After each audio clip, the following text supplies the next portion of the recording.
Hello दोस्तों, welcome to fiction verse, जहां कहानियां सिर्फ सुनी नहीं जाती, महसूस की जाती हैं।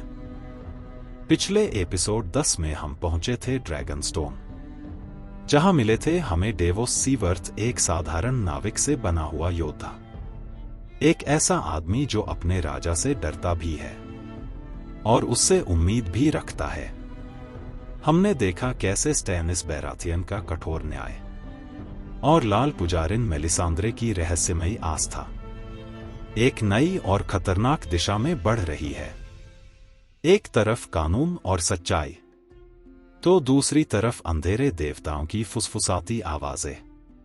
डेवोस के दिल में सवाल हैं, डर हैं, लेकिन फिर भी वो अपने राजा के साथ खड़ा है, क्योंकि कभी कभी सही और गलत के बीच इंसान को अपना रास्ता खुद चुनना पड़ता है। लेकिन अब कहानी हमें समुद्र की लहरों के पार ले जाती है।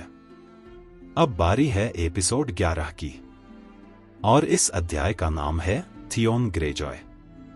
एक ऐसा लड़का जो आधी जिंदगी दुश्मन के किले में बंधक बनकर जिया और अब अपने घर लौट रहा है।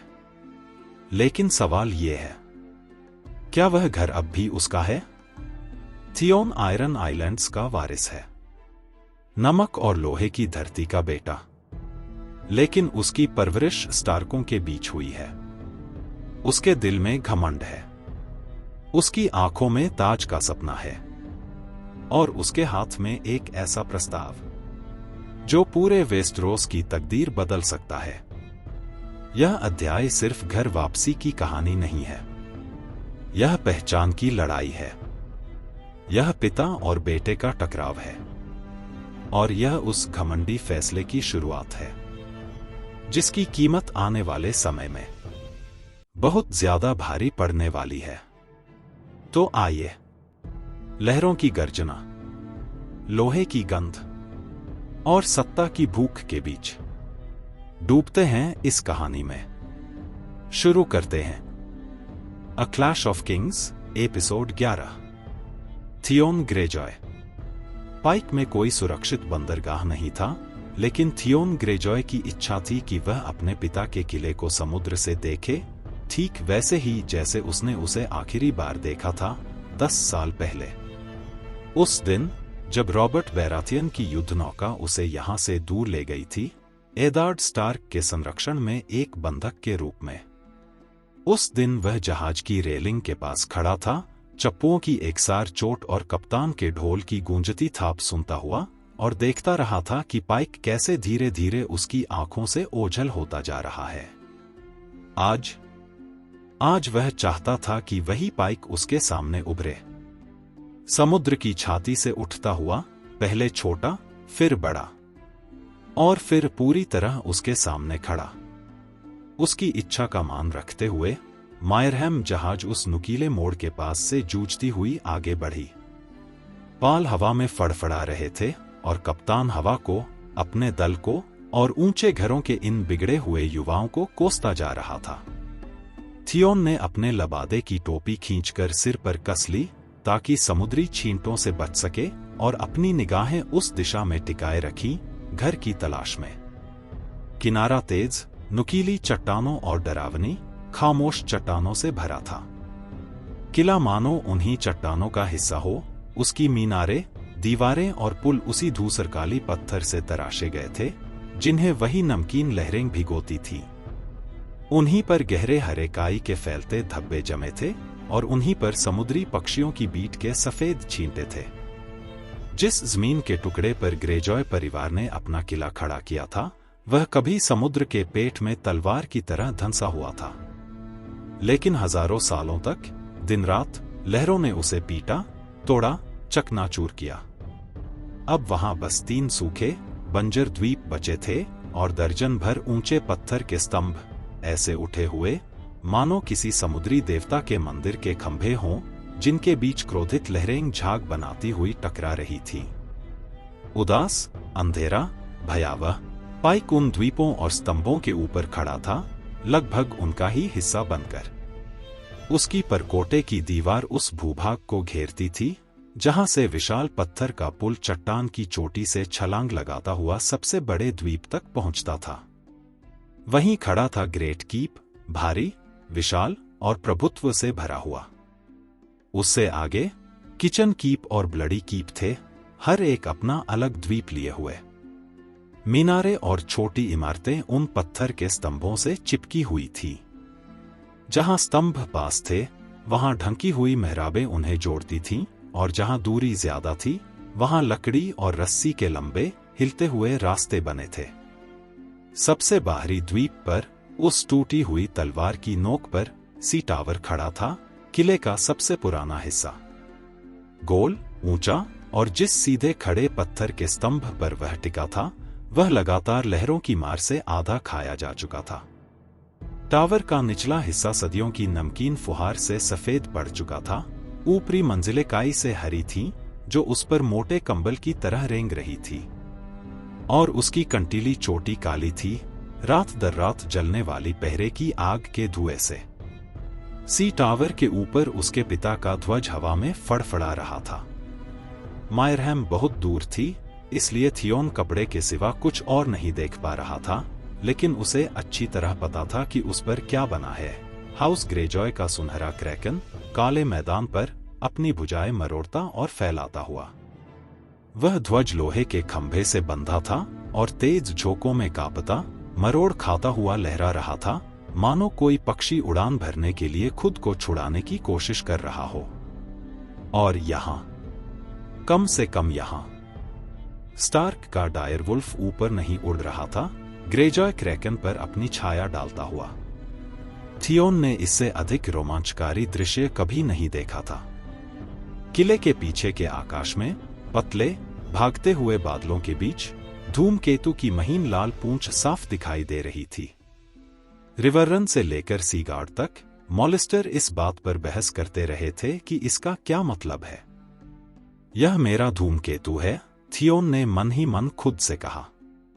उसने अपने फरजड़े लबादे के भीतर हाथ डाला और उस ऑयलस्किन की थैली को छुआ जो जेब में कसकर रखी थी।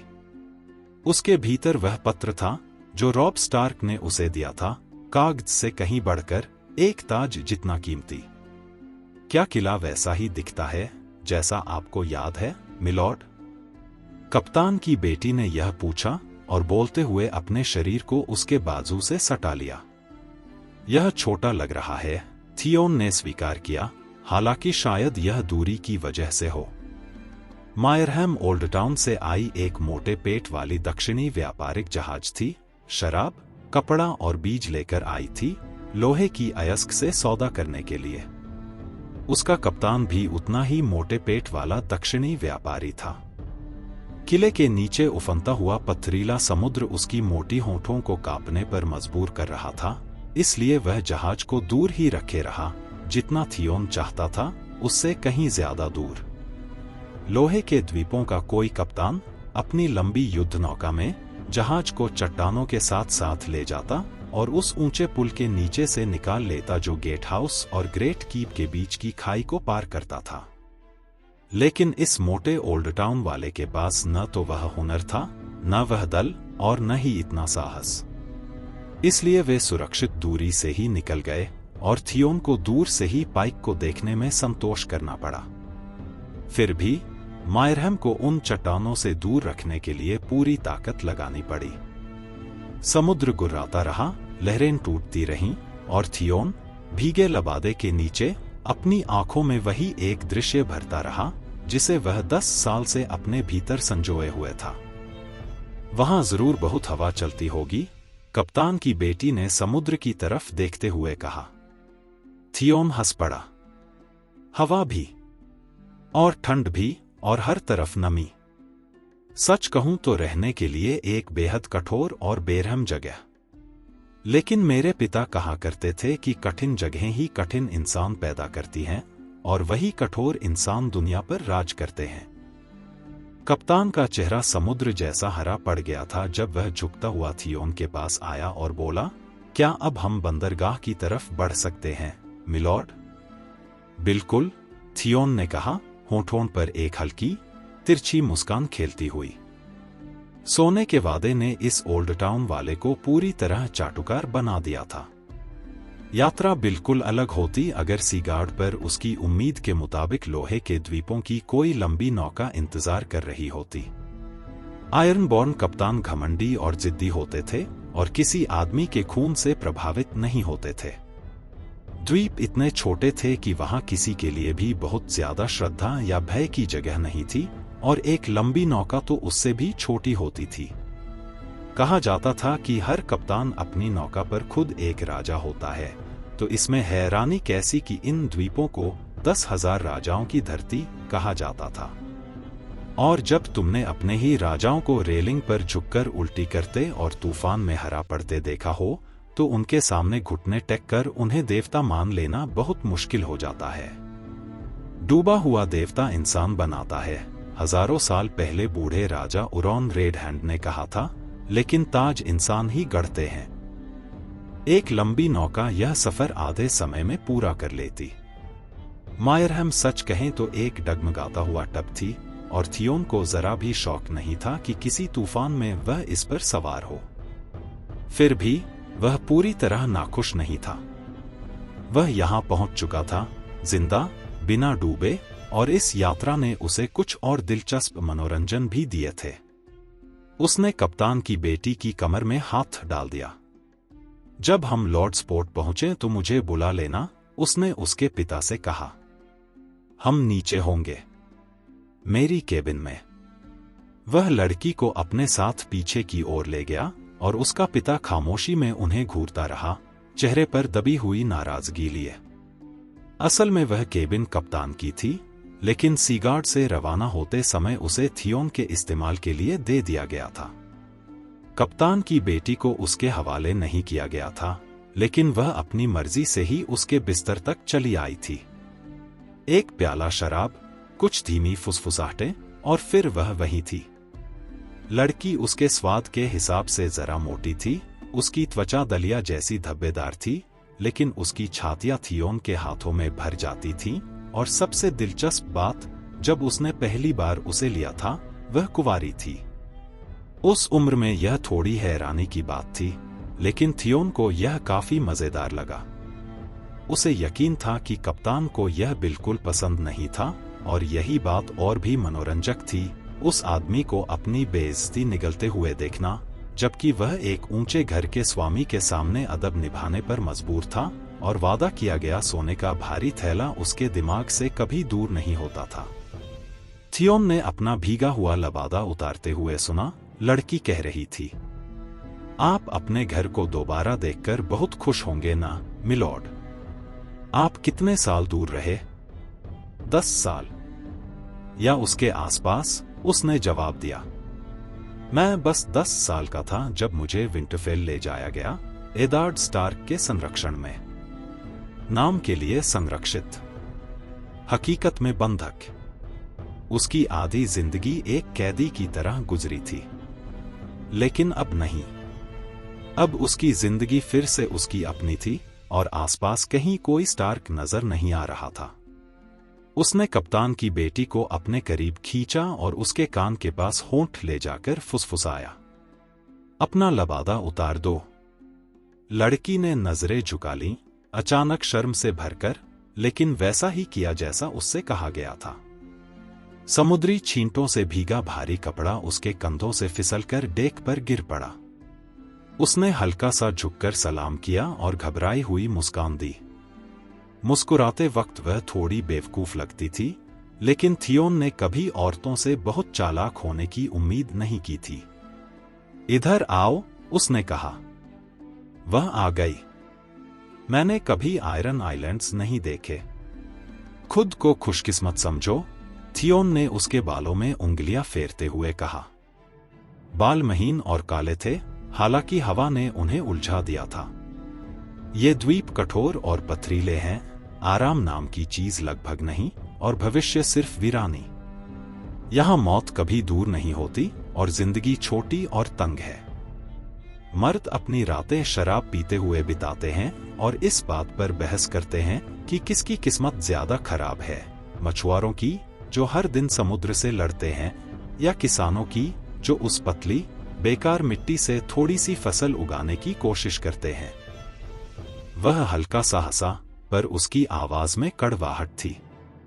सच कहूं तो सबसे बुरी हालत खदानों में काम करने वालों की है, अंधेरे में अपनी कमर तोड़ते रहते हैं। और किस लिए? लोहा, सीसा, टिन, यही हमारे खजाने हैं। फिर इसमें ताज्जुब क्या कि पुराने जमाने के आयरनमैन ने लूटपाट का रास्ता चुना। वह बेवकूफ लड़की जैसे उसकी बातें सुन ही नहीं रही थी। मैं आपके साथ किनारे चल सकती हूं, उसने धीमे स्वर में कहा। मैं सच में चलूंगी, अगर आपको ठीक लगे तो। किनारे तो तुम जा सकती हो, थियोन ने उसकी छाती को दबाते हुए कहा, लेकिन मेरे साथ नहीं, यह पक्का है। मैं आपके किले में काम कर लूंगी, मिलॉर्ड। मैं मछली साफ कर सकती हूं, रोटी पका सकती हूं, मक्खन मथ सकती हूं। पिता कहते हैं कि मेरी पेपर क्रैब स्टू सबसे बढ़िया होती है जो उन्होंने कभी चखी हो। आप मुझे रसोई में कोई जगह दिला सकते हैं और मैं आपके लिए वही स्टू बनाऊंगी। और रात में मेरा बिस्तर भी गर्म करोगी? उसने लड़की की चोली के फीते छू लिए और कुशल, अभ्यस्त उंगलियों से उन्हें खोलने लगा। एक समय होता तो मैं तुम्हें इनाम की तरह घर ले जाता और चाहे तुम चाहो या न चाहो तुम्हें अपनी पत्नी बना लेता। पुराने जमाने के आयरनमैन ऐसा ही करते थे। एक आदमी की एक रॉक वाइफ होती थी, उसकी असली दुल्हन उसी के खून की, लेकिन उसकी सॉल्ट वाइफ भी होती थीं, वे औरतें जिन्हें छापों में पकड़ कर लाया जाता था। लड़की की आंखें फैल गईं, सिर्फ इसलिए नहीं कि उसकी छातियां खुल चुकी थीं। मैं आपकी सॉल्ट वाइफ बन जाऊंगी, मिलॉर्ड। डर है कि वे दिन अब चले गए। थियोन की उंगली उसके भारी निप्पल के चारों ओर घूमने लगी, गोल गोल घुमाव बनाती हुई। अब हम आग और तलवार के साथ हवाओं पर सवार नहीं हो सकते, जो चाहे छीन लेने के लिए। अब हम दूसरे लोगों की तरह जमीन खरोंचते हैं, समुद्र में कांटे डालते हैं और खुद को खुशकिस्मत मानते हैं अगर सर्दी काटने लायक नमक लगी मछली और दलिया मिल जाए।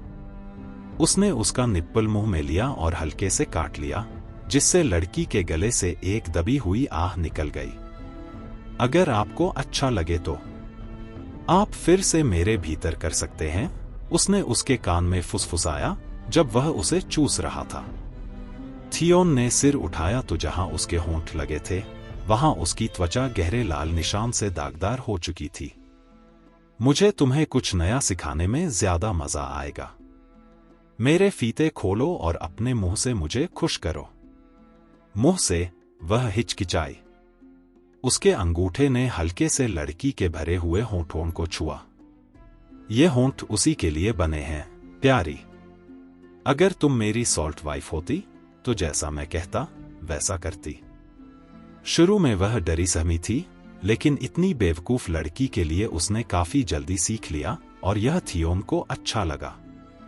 उसका मुंह उतना ही गीला और मीठा था जितना उसका शरीर, और इस तरह कम से कम उसे उसकी बेमतलब बकबक नहीं सुननी पड़ती थी। एक समय होता तो मैं सच में इसे सॉल्ट वाइफ बना लेता, उसने सोचा, उसकी उलझी लटों में उंगलियां फिराते हुए। एक समय जब हम अब भी पुराना रास्ता मानते थे, कुदाल की जगह कुल्हाड़ी से जीते थे, जो चाहते थे ले लेते थे, चाहे वह दौलत हो, औरतें हों या शोहरत। उन दिनों आयरनबॉर्न खदानों में काम नहीं करते थे, वह काम उन कैदियों का होता था जिन्हें युद्धों से पकड़ कर लाया जाता था। खेती करना, बकरियां भेड़ें पालना, ये सब भी उन्हीं के हिस्से की जिल्लत थी। युद्ध ही एक आयरनमैन का असली पेशा था। डूबे हुए देवता ने उन्हें लूटने, जीतने और आग, खून और गीतों में अपना नाम लिखने के लिए ही बनाया था। एगॉन द ड्रैगन ने ब्लैक हेरेन को जलाकर उस पुराने रास्ते को खत्म कर दिया था। हेरेन का राज्य कमजोर रिवरमेन को लौटा दिया था और आयरन आइलैंड्स को एक विशाल साम्राज्य के भीतर महज एक गुमनाम कोना बना दिया था। फिर भी वे पुरानी लाल कहानियां आज भी बहते लकड़ी के अलावों और धुएं से भरे घरों में सुनाई जाती थीं, यहाँ तक कि पाइक के ऊंचे पत्थर के हॉलों के पीछे भी। थियोन के पिता अपने नामों में लॉर्ड रीपर की उपाधि गिनते थे, और ग्रेजॉय का आदर्श वाक्य आज भी गर्व से कहता था, हम बोते नहीं हैं। लॉर्ड बैलन ने जो महान विद्रोह खड़ा किया था, वह ताज की खोखली चाह से ज्यादा उस पुराने रास्ते को वापस लाने के लिए था। रॉबर्ट बैराथियन ने अपने दोस्त एडार्ड स्टार्क की मदद से उस उम्मीद का खून से भरा अंत लिखा था, लेकिन अब वे दोनों मर चुके थे। उनकी जगह अब महज लड़के राज कर रहे थे, और एगॉन विजेता ने जो राज्य गढ़ा था वह टूटकर बिखर चुका था। यही सही मौसम है, थियोन ने सोचा, जब कप्तान की बेटी के होंठ उसके ऊपर फिसल रहे थे। यही साल, यही दिन, और मैं ही वह आदमी हूं। उसके होंठों पर एक टेढ़ी मुस्कान आ गई। उसने कल्पना की कि उसके पिता क्या कहेंगे जब थियोन उन्हें बताएगा कि वह सबसे छोटा बेटा, कभी का बंधक, वह कर दिखाया जो खुद लॉर्ड बैलन भी न कर सके थे। उसका चरम एक तूफान की तरह अचानक आ पहुंचा और उसने अपना बीज लड़की के मुंह में भर दिया। चौंक कर वह पीछे हटने लगी, लेकिन थियोन ने उसके बालों को कसकर पकड़ लिया। कुछ देर बाद वह रेंगती हुई उसके पास आकर लेट गई। क्या मैंने आपको खुश किया, मिलॉर्ड? ठीक ठाक, थियोन ने कहा। स्वाद नमकीन था, लड़की धीमे से बोली। समुद्र जैसा? उसने सिर हिलाया। मुझे हमेशा से समुद्र से प्यार रहा है, मिलॉर्ड। मुझे भी, थियोन ने कहा, उसकी छाती के सिरे को उंगलियों के बीच यूं ही घुमाते हुए। यह सच था। समुद्र आयरन आइलैंड्स के मर्दों के लिए आजादी का मतलब था। वह यह बात लगभग भूल ही गया था जब तक मायरहैम ने सीगार्ड से पाल नहीं उठाए थे। वे आवाजें उसके भीतर पुरानी यादें जगा लाई थीं, लकड़ी और रस्सियों की चरमराहट, कप्तान की गूंजती हुई हिदायतें, हवा भरते ही पालों की तेज फड़फड़ाहट, सब कुछ उतना ही जाना पहचाना था जितना उसके अपने दिल की धड़कन, और उतना ही सुकून देने वाला। मुझे यह याद रखना होगा, थियोन ने मन ही मन कसम खाई। मुझे फिर कभी समुद्र से दूर नहीं जाना चाहिए। मुझे अपने साथ ले चलिए, मिलॉर्ड, कप्तान की बेटी गिड़गिड़ाई। जरूरी नहीं कि मैं आपके किले जाऊं।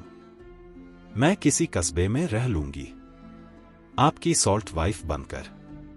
उसने हाथ बढ़ाकर थियोन के गाल को सहलाना चाहा।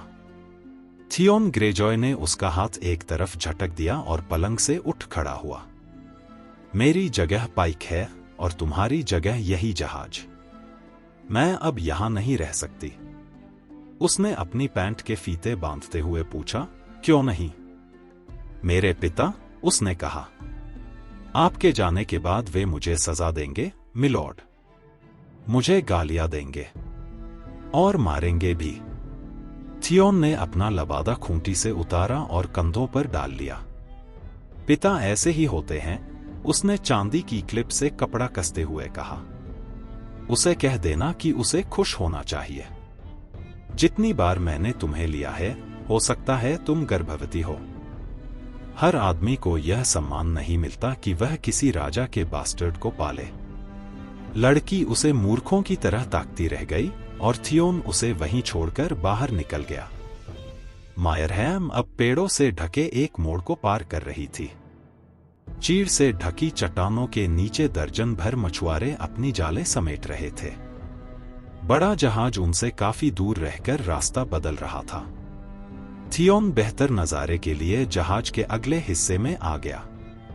उसे सबसे पहले किला दिखाई दिया, बॉटली परिवार का गढ़।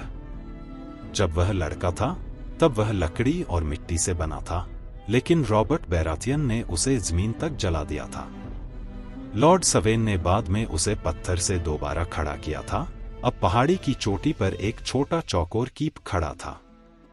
कोने की ठिगनी मीनारों से हल्के हरे झंडे लटक रहे थे, जिन पर चांदी जैसी चमकती मछलियों का झुंड बना था।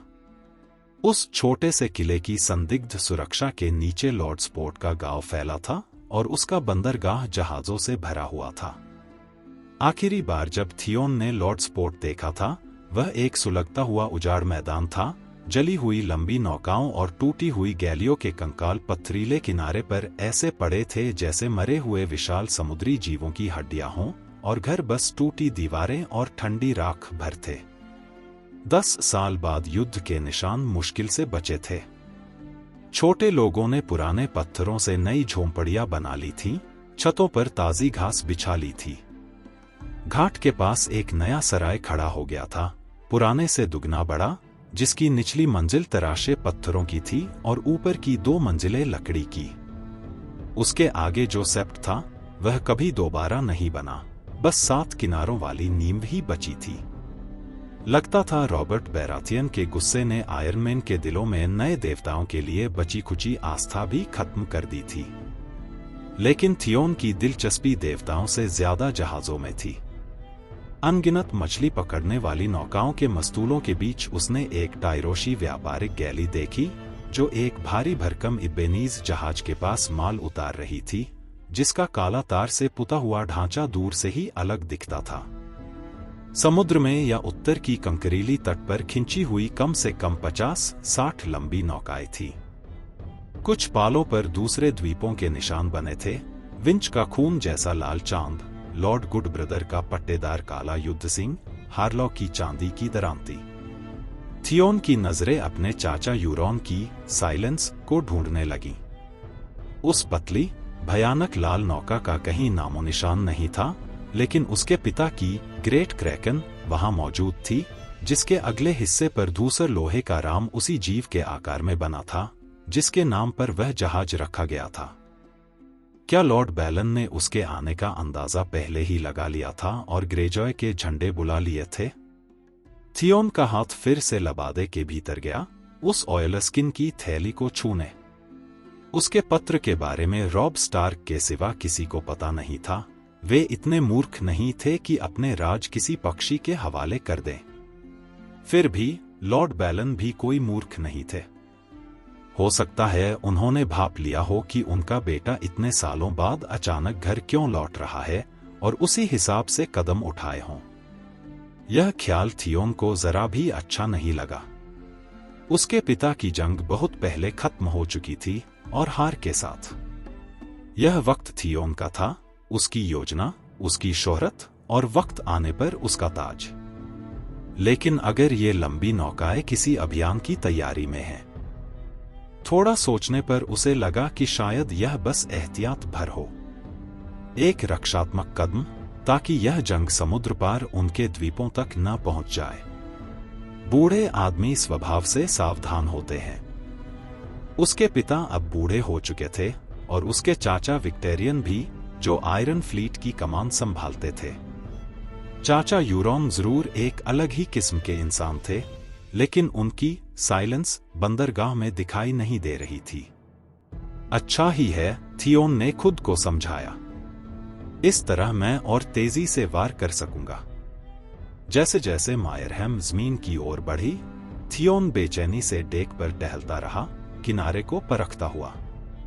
उसे यह उम्मीद नहीं थी कि लॉर्ड बैलन खुद घाट पर खड़े मिलेंगे, लेकिन इतना तो तय था कि उसके पिता ने किसी न किसी को तो भेजा ही होगा, शायद साइलस सॉमाउथ, उनका प्रबंधक, या लॉर्ड बॉटली, या शायद डैगमर क्लेफ्टजॉ ही। डैगमर का वह भद्दा, जख्मी चेहरा फिर से देखना अच्छा लगता। ऐसा भी नहीं था कि उन्हें उसके आने की खबर न हो।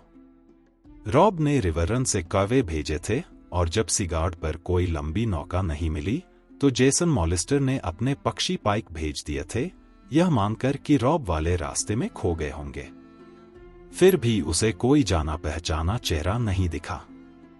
ना कोई सम्मान गार्ड जो उसे लॉर्ड स्पोर्ट से पाइक तक ले जाए, बस आम लोग अपने छोटे छोटे कामों में लगे हुए। किनारे के मजदूर टाइरोशी जहाज से शराब के पीपे उतार रहे थे, मछुआरे दिन की पकड़ का शोर मचा रहे थे, बच्चे इधर उधर दौड़ रहे थे। डूबे हुए देवता के समुद्री वस्त्र पहने एक पुजारी 2 घोड़ों को कंकरीले तट पर ले जा रहा था, और ऊपर सराय की खिड़की से एक बदचलन औरत झुककर गुजरते इब्बेनीज नाविकों को आवाज दे रही थी। लॉर्ड स्पोर्ट के कुछ व्यापारी जहाज के स्वागत के लिए इकट्ठा हो गए थे। जैसे ही मायरहैम लंगर से बंधी, वे सवाल चिल्लाने लगे। हम ओल्ड टाउन से आए हैं, कप्तान ने नीचे आवाज लगाई। सेब संतरे, आर्बर की शराब, समर आइल्स के पंख लाए हैं। मेरे पास काली मिर्च है, बुना हुआ चमड़ा, मायर की लेस का थान, मिलेडी के लिए आईने और ओल्ड टाउन की 2 लकड़ी की वीणाएं जिनकी मिठास आपने कभी नहीं सुनी होगी। तख्ता चरमराता हुआ नीचे गिरा। और मैं आपका वारिस भी वापस ले आया हूं। लॉर्ड स्पोर्ट के आदमी थियोन को खाली मवेशियों जैसी आंखों से देखने लगे और तभी उसे एहसास हुआ कि वे जानते ही नहीं कि वह कौन है।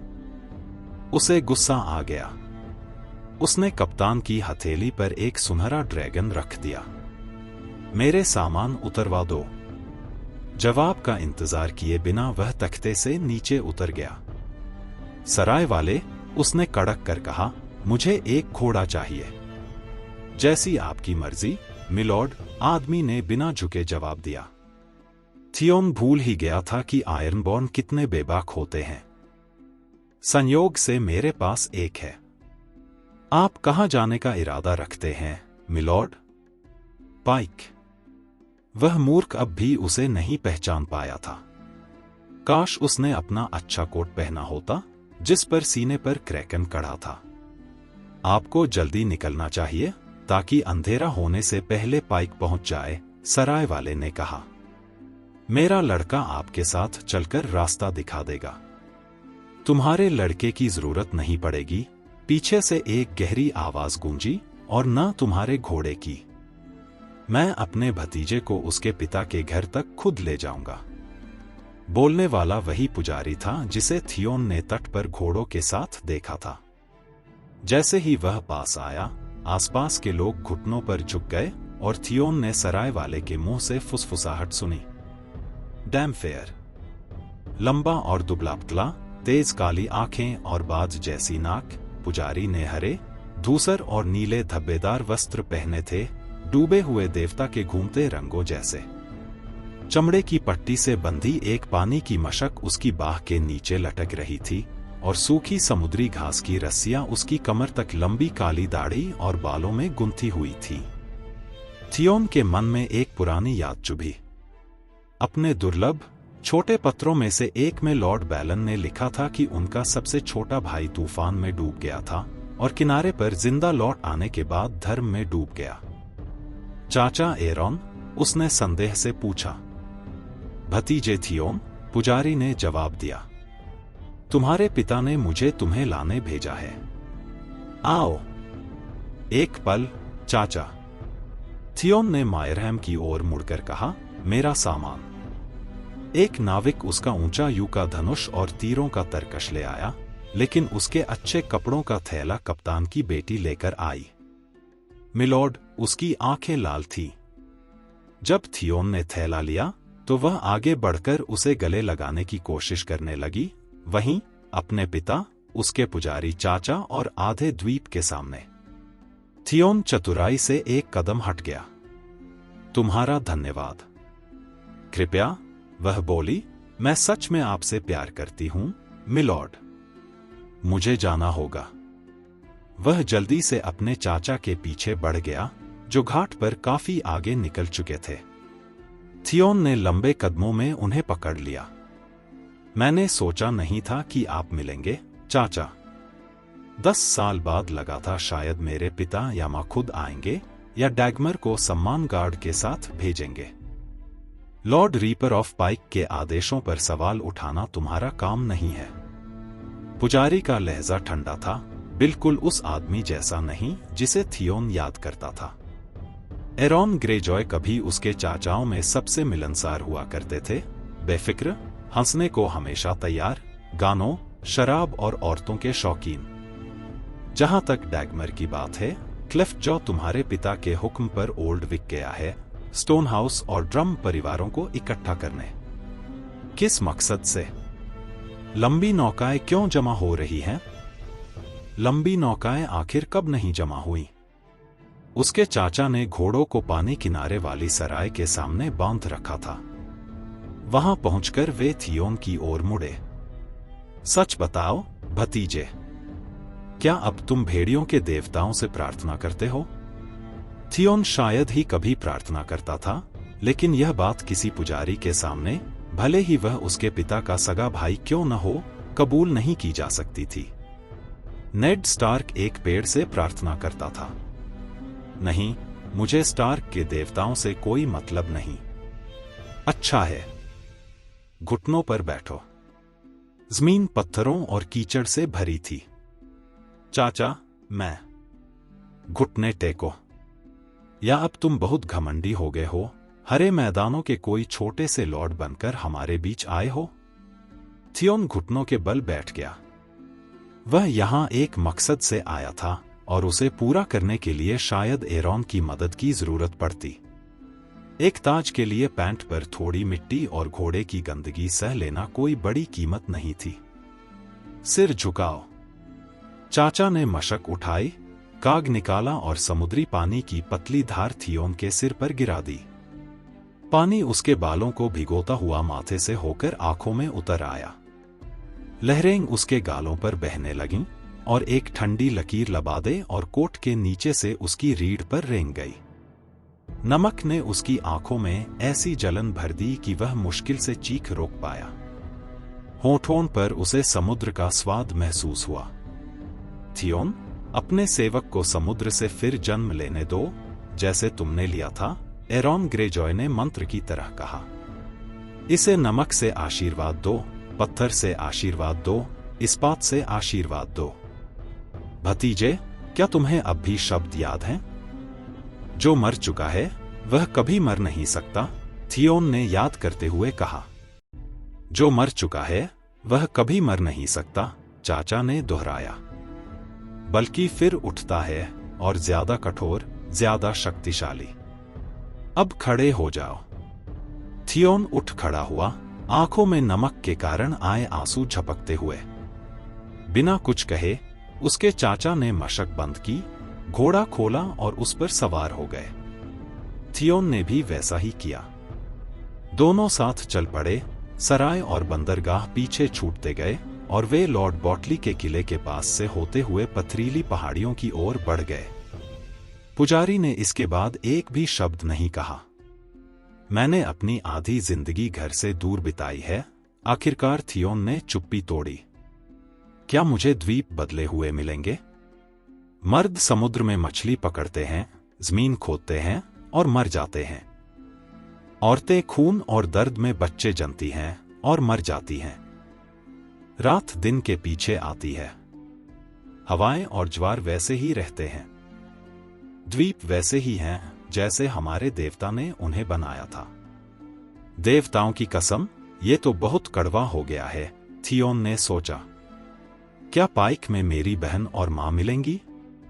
नहीं, तुम्हारी मां हार्लो में रहती हैं अपनी बहन के साथ।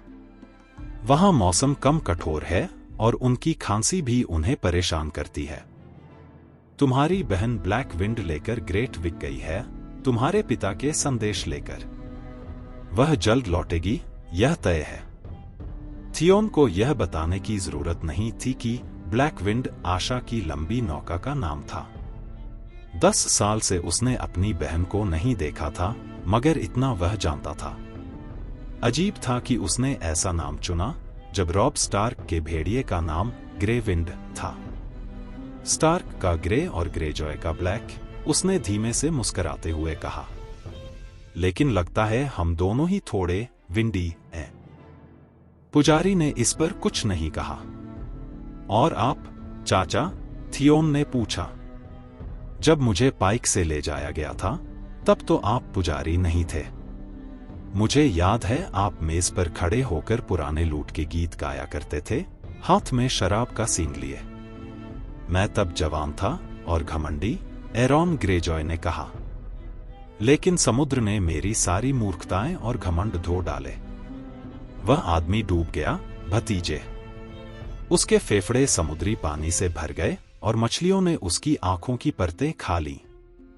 जब मैं दोबारा उठा तो मैंने साफ देखना शुरू किया। यह उतना ही पागल है जितना कड़वा, थियोन ने मन ही मन सोचा। उसे पुराना एरॉन ग्रेजॉय ज्यादा पसंद था। चाचा, उसने फिर पूछा, मेरे पिता ने अपनी तलवारें और पाल क्यों बुलाए हैं?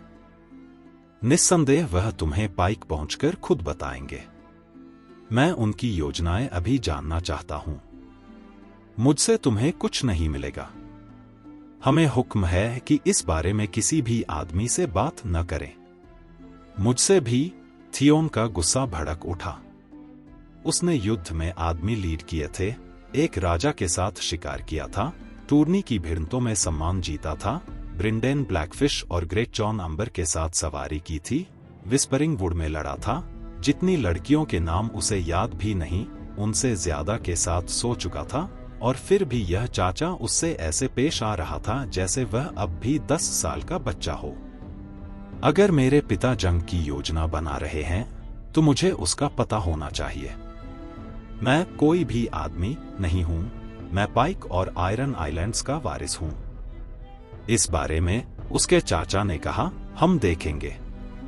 वे शब्द किसी तमाचे की तरह थे। हम देखेंगे। मेरे दोनों भाई मर चुके हैं। मैं अपने पिता का इकलौता जिंदा बेटा हूं। तुम्हारी बहन जिंदा है। आशा, उसके मन में नाम कौंधा। वह थियोन से 3 साल बड़ी थी, मगर फिर भी कोई औरत तभी वारिस बन सकती है जब सीधी रेखा में कोई पुरुष वारिस न हो, उसने ऊंची आवाज में कहा। मैं अपने हक से धोखा बर्दाश्त नहीं करूंगा, चेतावनी दे रहा हूं। उसके चाचा ने गुर्राकर जवाब दिया। तुम डूबे हुए देवता के सेवक को चेतावनी दे रहे हो, लड़के? तुम जितना जानते हो उससे कहीं ज्यादा भूल चुके हो। और अगर तुम्हें लगता है कि तुम्हारे पिता कभी ये पवित्र द्वीप किसी स्टार्क के हवाले कर देंगे, तो तुम बहुत बड़े मूर्ख हो। अब चुप रहो। सफर वैसे ही काफी लंबा है, ऊपर से तुम्हारी मैगपाई जैसी बकबक। थियोन ने ज़बान रोक ली, हालांकि बड़ी मुश्किल से। तो असल बात यही है, उसने सोचा। मानो विंटरफेल में बिताए 10 साल किसी को स्टार्क बना सकते हों। लॉर्ड एदार्ड ने उसे अपने बच्चों के बीच पाला था, मगर थियोन कभी उनका हिस्सा नहीं बन पाया। लेडी स्टार्क से लेकर रसोई के सबसे छोटे नौकर तक पूरा किला जानता था कि वह बस अपने पिता के अच्छे बर्ताव की गारंटी के तौर पर रखा गया बंधक है, और सब उसके साथ वैसा ही व्यवहार करते थे। यहां तक कि बास्टर्ड जॉन स्नो को भी उससे ज्यादा सम्मान मिला था। लॉर्ड एदार्ड कभी कभार पिता बनने की कोशिश करते थे, मगर थियोन के लिए वह हमेशा वही आदमी रहे जिसने पाइक पर खून और आग बरसाई थी और उसे उसके घर से छीन ले गया था। बचपन में वह स्टार्क के कठोर चेहरे और उस बड़ी काली तलवार से डर कर जीता था। उनकी पत्नी तो उससे भी ज्यादा दूर और शक्की थी। जहां तक उनके बच्चों की बात थी, छोटे वाले तो उसके विंटरफेल में रहने के ज्यादातर समय बस रोते बिलखते बच्चे ही रहे। सिर्फ रॉब और उसका हरामी सौतेला भाई जॉन स्नो ही इतने बड़े थे कि थियोन की नजर में आने लायक हों। बास्टर्ड एक उदास, चिड़चिड़ा लड़का था, जरा सी बात पर चोट महसूस करने वाला, थियोन की ऊंची पैदाइश और रॉब के उससे लगाव से जलने वाला।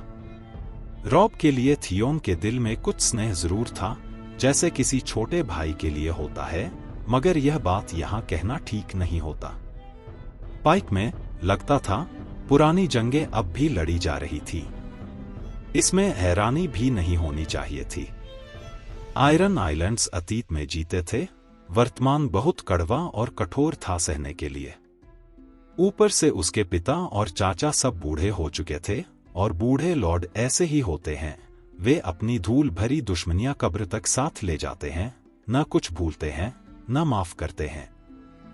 ऐसा ही हाल मॉलिस्टर परिवार का भी था, जो रिवररन से सीगार्ड तक की यात्रा में उसके साथ ही रहे थे।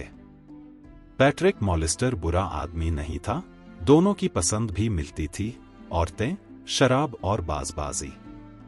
मगर जब बूढ़े लॉर्ड जेसन ने देखा कि उसका वारिस थियोन की संगत कुछ ज्यादा ही पसंद करने लगा है, तो उसने पैट्रिक को अलग ले जाकर याद दिलाया कि सीगार्ड का किला आयरन आइलैंड्स के लुटेरों से तट की रक्षा के लिए ही बनाया गया था, और उन लुटेरों में सबसे आगे पाइक के ग्रेजॉय थे।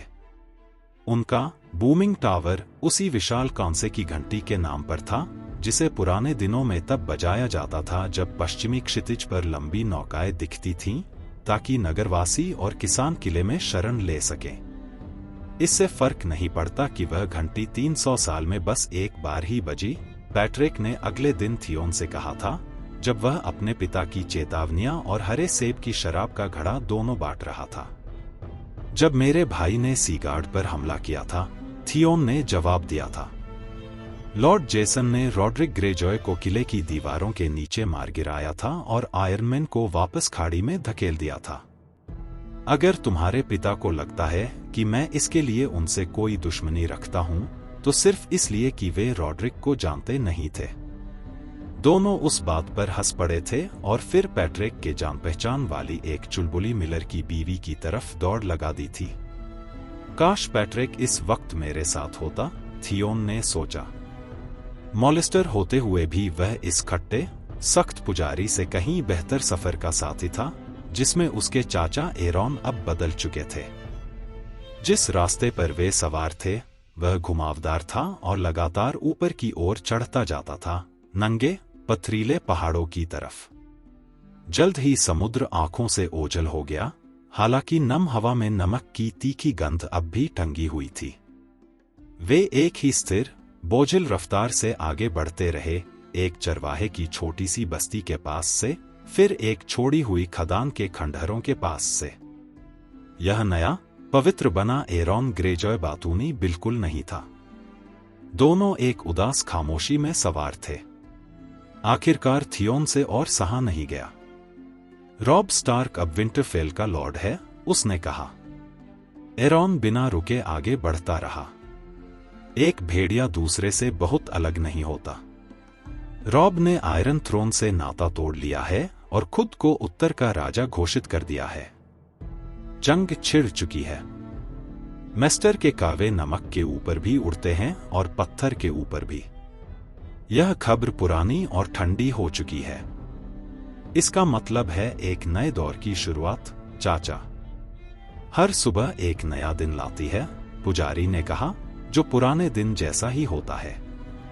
रिवररन में लोग ऐसा नहीं कहते।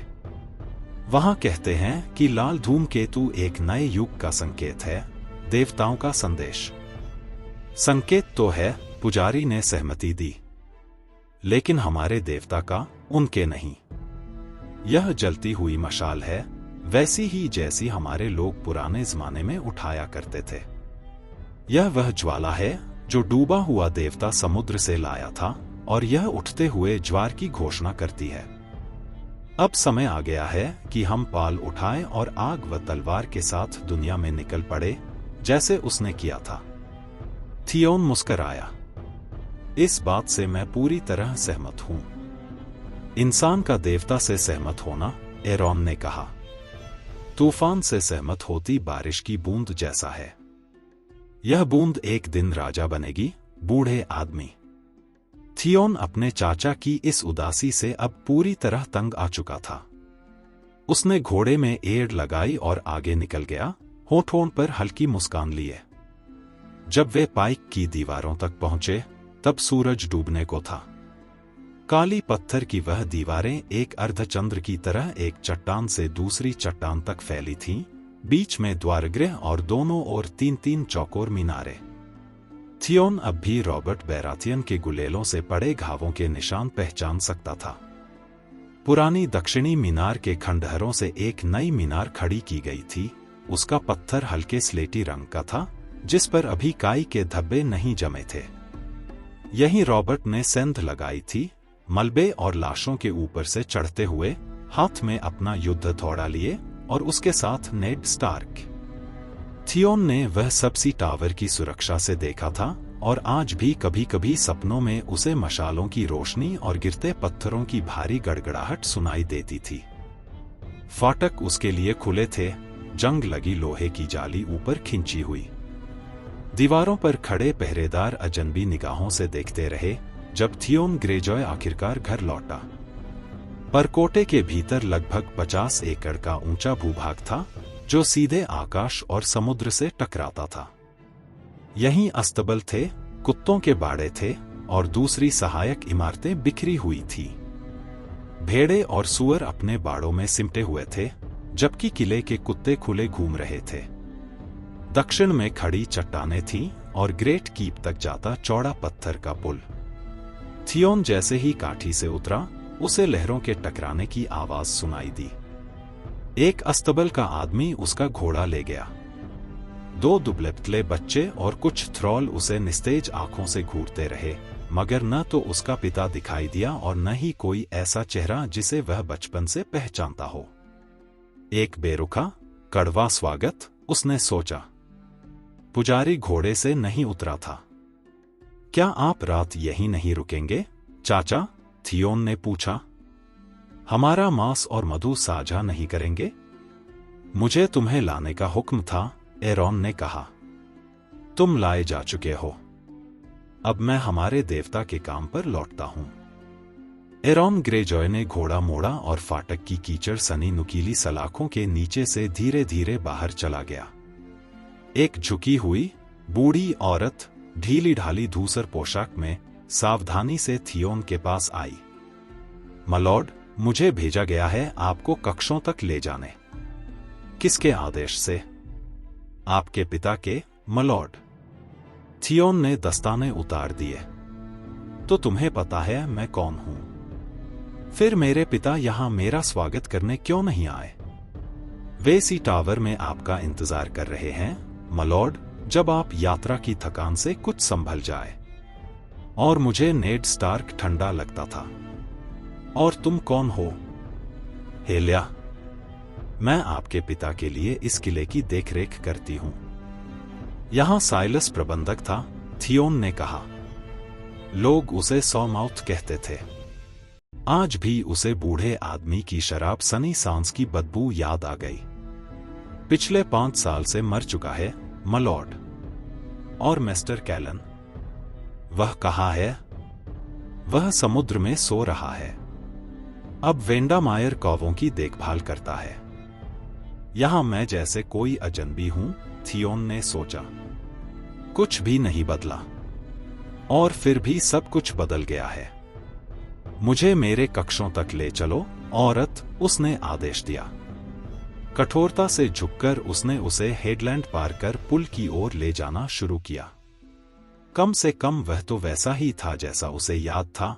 प्राचीन पत्थर, जिन पर समुद्री छींटों की चिकनाहट और काई के धब्बे थे, पैरों के नीचे समुद्र किसी विशाल जंगली जानवर की तरह झाग उगलता हुआ, नमकीन हवा उनके कपड़ों को जकड़ती हुई।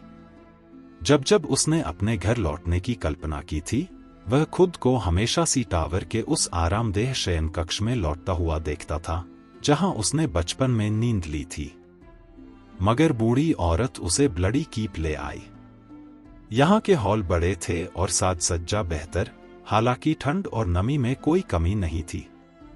थियोन को कमरों का एक समूह दिया गया, बर्फ से ठंडे, इतनी ऊंची छतों वाले कि वे अंधेरे में खो जाती थी। अगर उसे यह पता न होता कि यही वे कक्ष हैं जिनकी वजह से ब्लडी कीप को उसका नाम मिला, तो शायद वह ज्यादा प्रभावित होता। 1000 साल पहले रिवर किंग के बेटों का यहाँ कत्ल हुआ था। अपने ही बिस्तरों में टुकड़े टुकड़े काट दिए गए ताकि उनके शरीर के हिस्से मुख्य भूमि पर उनके पिता के पास भेजे जा सके। लेकिन पाइक में ग्रेजॉय बहुत कम ही मारे जाते थे, और वह भी अक्सर अपने ही भाइयों के हाथों, और उसके दोनों भाई मर चुके थे। भूतों का डर नहीं था जो उसे अरुचि से इधर उधर देखने पर मजबूर कर रहा था। दीवारों पर टंगे पर्दे फफूंद से हरे थे, गद्दा बासी बदबू मार रहा था और धंसा हुआ था। फर्श पर बिछी सरकंडे की परतें पुरानी और भुरभुरी थीं। इन कक्षों के दरवाजे आखिरी बार खुले हुए बरसों बीत चुके थे। नमी हड्डियों तक उतरती थी। मुझे गर्म पानी का एक टब चाहिए और इस चूल्हे में आग, उसने बूढ़ी से कहा। बाकी कमरों में भी अंगीठियां जलवाओ ताकि कुछ ठंड कम हो। और देवताओं के नाम पर कोई यहां तुरंत भेजो ये सरकंडे बदलवाने के लिए। जी, मलॉर्ड। जैसा आप कहें। वह लगभग भागती हुई निकल गई। कुछ देर बाद वे गर्म पानी ले आए जो बस गुनगुना था और जल्दी ही ठंडा पड़ गया। ऊपर से समुद्री पानी भी, फिर भी लंबी सवारी की धूल को उसके चेहरे, बालों और हाथों से धोने के लिए काफी था। जब 2 थ्रॉल अंगीठियां जला रहे थे, थियोन ने अपनी सफर से सनी पोशाक उतारी और पिता से मिलने के लिए कपड़े बदले। उसने नरम काले चमड़े के जूते चुने, सिल्वरी ग्रे रंग की मुलायम मेमने की ऊन की पैंट और काले मखमल का डबल्ट, जिसके सीने पर ग्रेजॉय का सुनहरा क्रैकन कड़ा था। गले में पतली सोने की जंजीर, कमर में सफेद चमड़े की पेटी। एक कूल्हे पर कटार, दूसरे पर लंबी तलवार, दोनों काले सुनहरे धारियों वाले म्यान में। उसने कटार निकाली, अंगूठे से धार परखी, पेटी की थैली से धार पत्थर निकाला और 2-4 बार घिसा। हथियारों को तेज रखना उसे अपने गर्व का हिस्सा लगता था।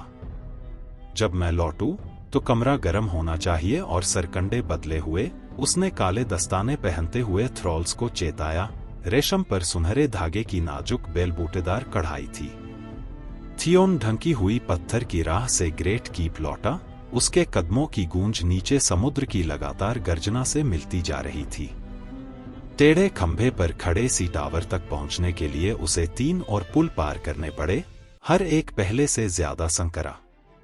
आखिरी पुल रस्सी और लकड़ी का था और भीगी नमकीन हवा में वह पैरों के नीचे किसी जीवित चीज की तरह डोल रहा था।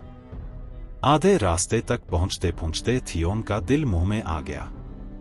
काफी नीचे लहरें चट्टान से टकराकर ऊंचे फव्वारों की तरह छींटे उछाल रही थी। लड़का था तब वह इसी पुल पर रात के अंधेरे में भी दौड़ जाया करता था। लड़के मानते हैं कि उन्हें कुछ नहीं हो सकता, उसके भीतर की शंका फुसफुसाई। बड़े आदमी बेहतर जानते हैं। दरवाजा धूसर लकड़ी का था, लोहे की कीलों से जड़ा हुआ और भीतर से बंद। थियोन ने मुट्ठी से ठोका और कोसा जब एक कांटा उसके दस्ताने के कपड़े में अटक गया। लकड़ी नम और फफूंदी लगी थी, लोहे की कीलें जंग खाई हुई। थोड़ी देर बाद भीतर से दरवाजा खुला। एक पहरेदार ने, काले लोहे की छाती पट्टी और पॉटहेल्म पहने हुए। तुम बेटे हो? रास्ते से हटो वरना सीख जाओगे मैं कौन हूं। आदमी एक और हट गया। थियोन घुमावदार सीढ़ियां चढ़कर सोलर तक पहुंचा। वहां उसने अपने पिता को अंगीठी के पास बैठे पाया, मछली की खालों की बदबूदार चादर में लिपटे हुए, पैरों से ठुड्डी तक। पत्थर पर जूतों की आहट सुनते ही आयरन आइलैंड्स के लॉर्ड ने नजर उठाई, अपने आखिरी जीवित बेटे को देखने के लिए। वह उसे याद से छोटा लगा। और कितना दुबला। बैलन ग्रेजॉय हमेशा पतले रहे थे, मगर अब तो जैसे देवताओं ने उन्हें कड़ाही में डालकर हड्डियों से हर अतिरिक्त मांस उबालकर निकाल दिया हो, बस बाल और चमड़ी रह गई हो। हड्डियों जितने पतले और उतने ही कठोर, चेहरा मानो चकमक पत्थर से तराशा गया हो। आंखें भी वैसी ही काली और तेज। सालों और नमकीन हवाओं ने उसके बालों को सर्दियों के समुद्र जैसा धूसर बना दिया था, सफेद झाग जैसे छींटों के साथ। खुले बाल पीठ के निचले हिस्से से भी नीचे लटक रहे थे। 9 साल हुए, है ना? लॉर्ड बैलन ने आखिरकार कहा। 10, थियोन ने जवाब दिया, अपने फटे दस्ताने उतारते हुए। एक लड़का लिया गया था, उसके पिता बोले। अब क्या हो? एक आदमी, थियोन ने कहा। आपका खून और आपका वारिस। लॉर्ड बैलन ने गुर्राया। देखेंगे, आप देखेंगे, थियोन ने वादा किया। 10 साल कहते हो?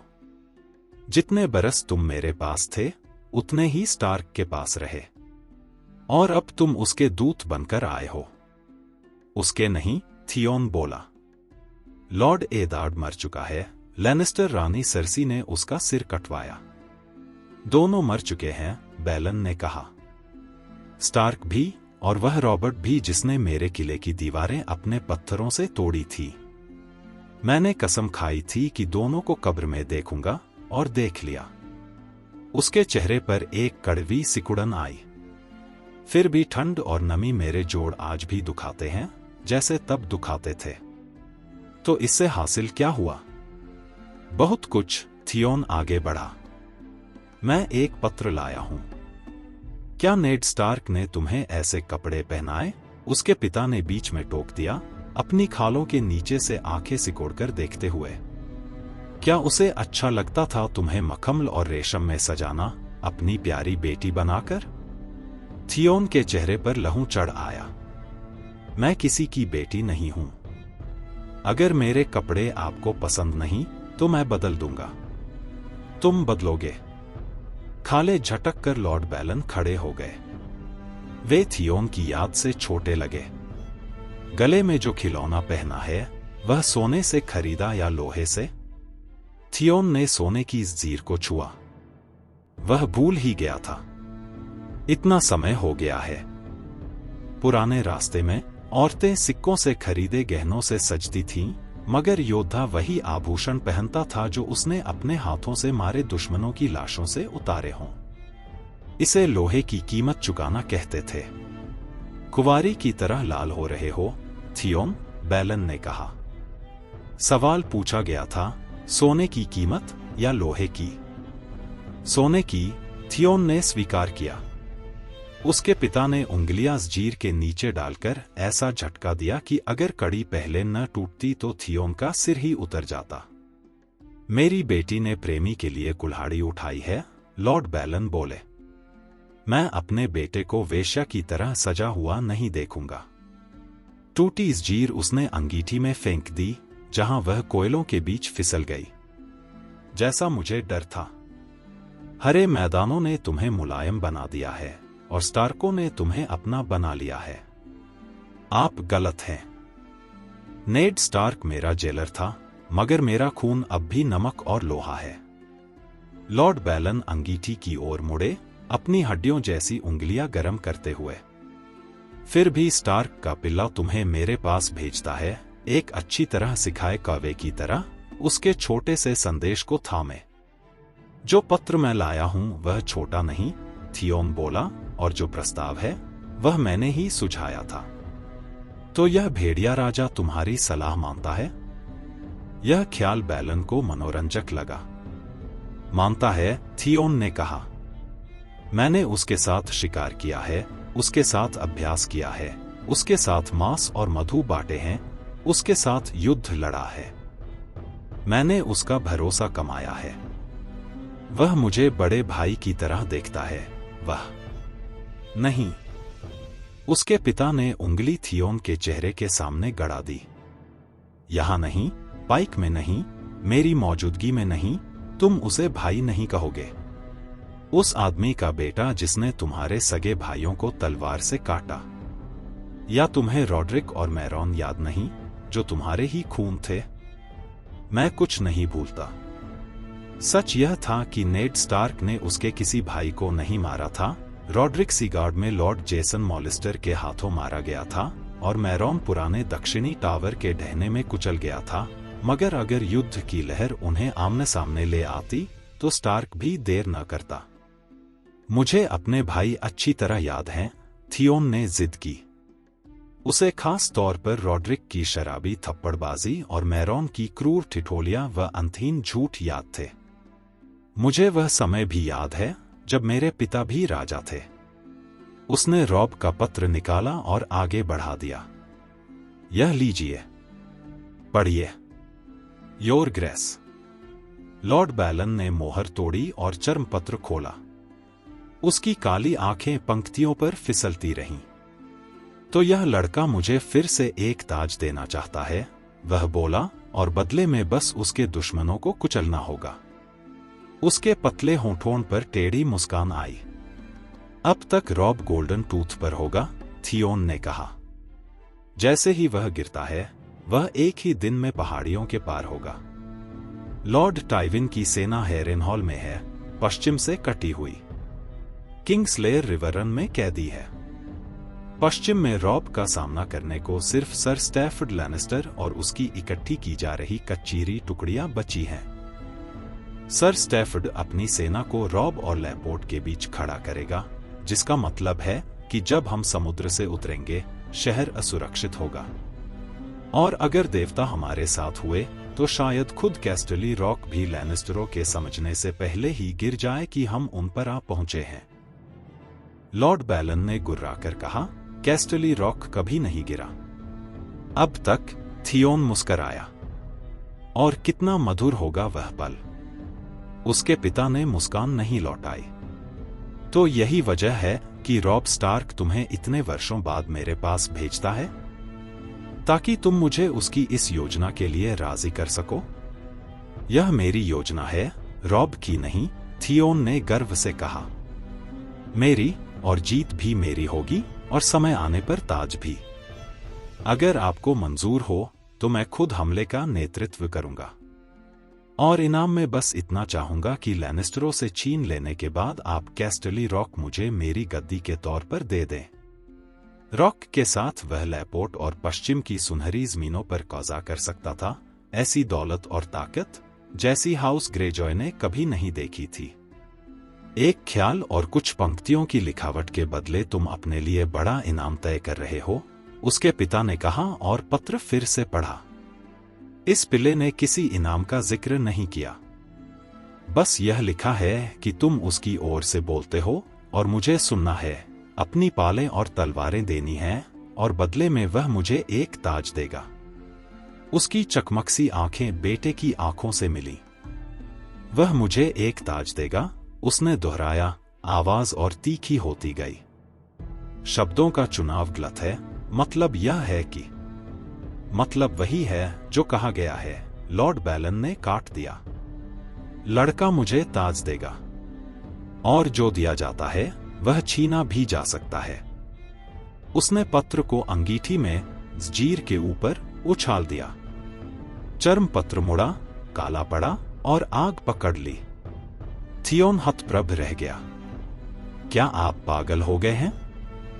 उसके पिता ने उसकी गाल पर तेज चांटा जड़ दिया।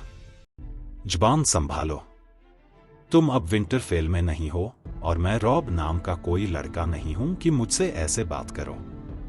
मैं ग्रेजॉय हूं, पाइक का लॉर्ड रीपर, नमक और पत्थर का राजा, समुद्री हवा का पुत्र, और कोई आदमी मुझे ताज नहीं देता। मैं लोहे की कीमत चुकाता हूं। मैं अपना ताज लेता हूं, जैसे 5000 साल पहले उरॉन रेडहैंड ने लिया था। थियोन पीछे हट गया, पिता की आवाज में उफनती आग से दूर। तो ले लीजिए, उसने थूक की तरह शब्द उछाले, उसका गाल अब भी जल रहा था। खुद को आयरन आइलैंड्स का राजा कह लीजिए, किसी को फर्क नहीं पड़ेगा। जब तक जंगें खत्म न हो जाएं और विजेता चारों ओर नजर दौड़ाकर तट से दूर बैठे उस बूढ़े मूर्ख को न देख ले जिसके सिर पर लोहे का ताज रखा हो। लॉर्ड बैलन हंसा। कम से कम कायर तो नहीं हो, और नहीं मैं मूर्ख हूं। क्या तुम्हें लगता है कि मैंने अपने जहाज इसलिए इकट्ठा किए हैं कि उन्हें लंगर पर हिलते देखता रहूं? मैं आग और तलवार से एक राज्य तराशूंगा, लेकिन न पश्चिम से और न ही रॉब नाम के उस लड़के के हुक्म पर। कैस्टली रॉक बहुत मजबूत है, और लॉर्ड टाइविन आधा नहीं पूरा चालाक है। हाँ, हम लैपोर्ट ले सकते हैं, मगर उसे रख नहीं पाएंगे। नहीं, मुझे एक और फल चाहिए। उतना रसीला नहीं, मानता हूं, पर वह वहीं टंगा है, पका हुआ और बेसहारा। कहां? थियोन पूछ सकता था, लेकिन तब तक वह जान चुका था। और यहीं इस अध्याय की सांस थम जाती है। थियोन अपने पिता की छाया में खड़ा है, जहां ताज देने की बात नहीं, छीनने की कसम खाई जाती है। आयरन आइलैंड्स की पाले उठ चुकी हैं। सवाल बस इतना है, आग किस तट पर गिरेगी? अगर तुम्हें यह हिस्सा महसूस हुआ हो, अगर इस टकराव की गर्मी तुम्हारे भीतर भी उतरी हो, तो अगला हिस्सा मत छोड़ना, क्योंकि आगे जो होने वाला है वह सिर्फ जंग नहीं, गलती है, और उसकी कीमत बहुत भारी पड़ने वाली है।